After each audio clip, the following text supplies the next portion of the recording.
baka magising po ang bata. Ay, sorry. Sabay-sabay tayo magdasal. In the name of the Father, the Son, the Holy Spirit. Amen. May baby pala.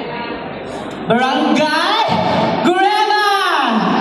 Pwede po ba humingi ng masigabong palakpakan? Maraming salamat po. Ang hindi po umiyaw ay masusunugan po ng bahay.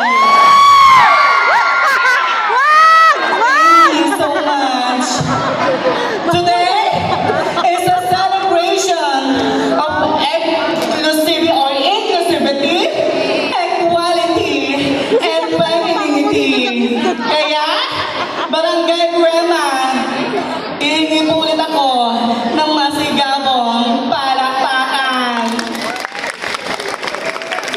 Ladies and gentlemen, my name is Angel Piquero Galgo, and hailing all the way from the biggest and largest barangay here in our culture today, Barangay 176, Bagong Silang, North, Caloocan City. And I am proud to say that I am graduated at University of Caloocan City in the year of 2019, cum laude.